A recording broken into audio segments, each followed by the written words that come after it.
Compare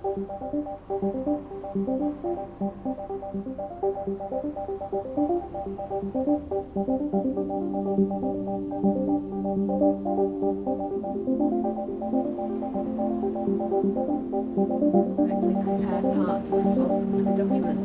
These bricks, the remote sites.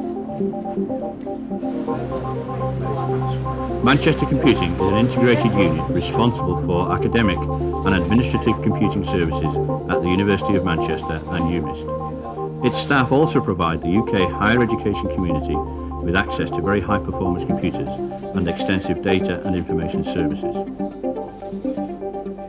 The University of Manchester played a very important part in the development of computers. In fact, the first stored computer program was run here in the University of Manchester 50 years ago, and that important part that computing plays is continued right today. And we have in the organisation, which is called Manchester Computing, the responsibility of carrying on that tradition and making sure that the facilities that are available here for our staff, for our students, to carry out their teaching and research roles is of the best that are available within any university in the United Kingdom.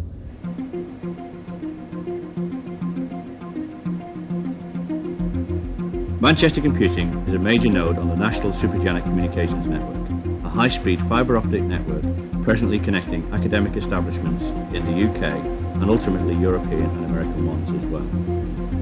Transmitting at 155 megabits per second, it can support entirely new ways of storing, processing and distributing data, not only text but audio and visual information. Its principal applications are distance learning, group collaboration, remote access to information and visualization of supercomputer data.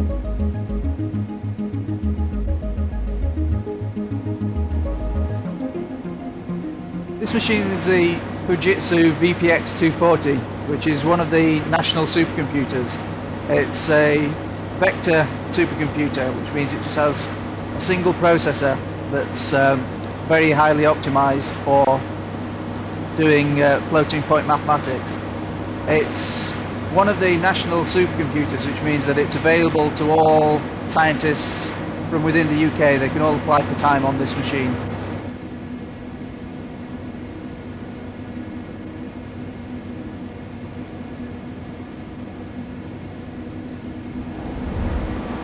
This small machine here, which looks, I think, like a jukebox, and it's got this very inviting red button on top, which I always want to press. This is a Cray YMP EL, and the EL stands for entry level, which means it's a small machine. And it's a similar type of machine to the Fujitsu. It's a vector processor, and it's available for the engineering departments at the University of Manchester. So all University of Manchester staff can get accounts on this machine.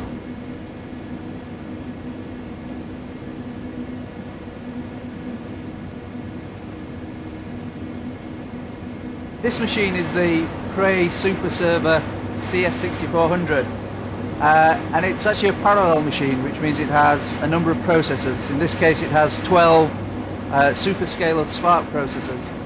Now it's used mainly for research, and it's also a national service machine. It's used to store large data sets, so things like the UK national census data are on this machine, and various other large data sets that are used by social scientists.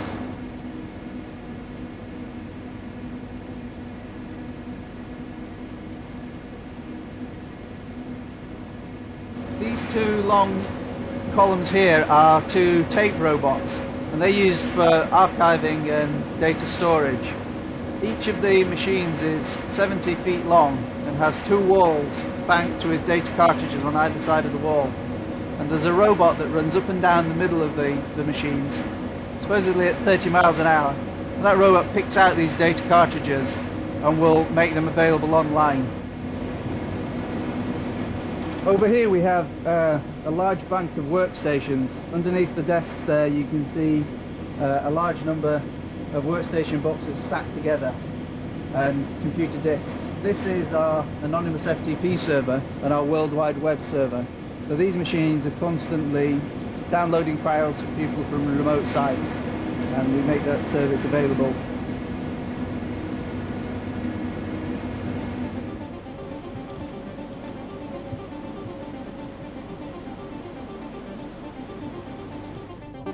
Annually, Manchester Computing holds an open day for the general public and members of the university. Demonstrations and talks give an insight into the wide range of facilities we have available. The Lord Mayor and Lady Mayoress were given a guided tour by the Vice-Chancellor, Professor Martin Harris. Everywhere over the suit there are sensors, so the slightest twitch, right, gets actually reflected in the virtual world. In this room we have a cluster of PCs that are normally used by students at the university for word processing and for doing their coursework. At the moment the cluster's set up to run tools so that people can navigate the internet using the World Wide Web.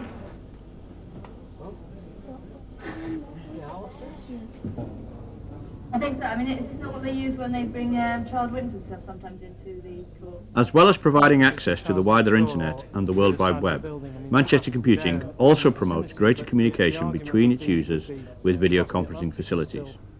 Well, they are, but they move. We're still at the quill and ink stage. So actually, you can see Mary here. In addition to being a demonstration site for SuperJanet, the Computer Graphics Unit has developed a range of software to demonstrate new methods of working over the high-speed network. With video conferencing, effective collaborative working in real time over the network becomes possible. Magnify up that area, take another photograph.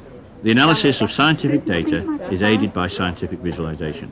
The Computer Graphics Unit supports a number of packages, including AVS, for the visualization of 2D, 3D and higher dimensional data. And we provide a training and consultancy service on the use of these packages. Okay, what we're demonstrating here is the application visualization system. It's a campus-wide supported product which we use for sort of general visualization. So people from physics and chemistry might come along, have different data sets, import it into this package, and then we'll give them a hand on how to visualize the results. The example I have on screen here is a simulation of a vortex. Now a vortex could be a thunderstorm, a tornado in a thunderstorm, or say the water going down the plug hole in a bath. At the bottom of the vortex you've got this sort of tight neck of fast flowing air. As the particles move up the system, you see them gradually slow down. What we have here is a 3D reconstruction of data from a CT scanner.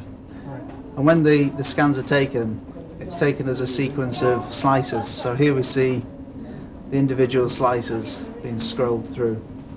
And what this program does is it can reconstruct the 3D volume. In this case it's of a child's head. And it can do that in real time, so I can rotate it round and have a look at the image from different viewpoints. By moving this parameter, this slider here, I can change the viewing parameters to make the outer surfaces transparent. So here we see the muscles and soft tissue, and they're slowly being made more transparent, and now you can see the skull being revealed. Manchester Computing is a regional centre for academic training in high-performance computing. We design training courses that specifically meet users' needs, with the aim of bringing the benefits of high-performance computing to areas that are not traditionally users of such technology. There are a great many image reproduction services offered by the Computer Graphics Unit. We have progressively updated our facilities in line with today's requirements, and it is our intention to continue this process and in doing so offer a superior service at reasonable rates. This is another digital photograph we've taken of a young lady who worked in the graphics unit last year. And this is an old black and white photograph that was scanned in and has had a fair amount of work on it to image enhance it, get rid of the crease marks and the old scratches and dust that you typically find on old photographs. We're now going to demonstrate my PC equipped with a movie machine multimedia board. This board is capable of processing TV signals, and you can see it's clearly displaying my picture on the screen. The other thing we can do with it, as you notice I'm moving, is we can freeze frame it. If I continue to move, you'll see that the picture's frozen.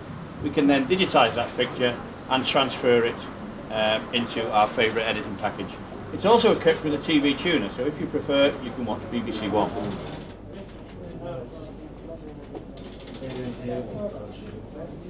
The university has in place now an information systems strategy to cover the period up to 1999.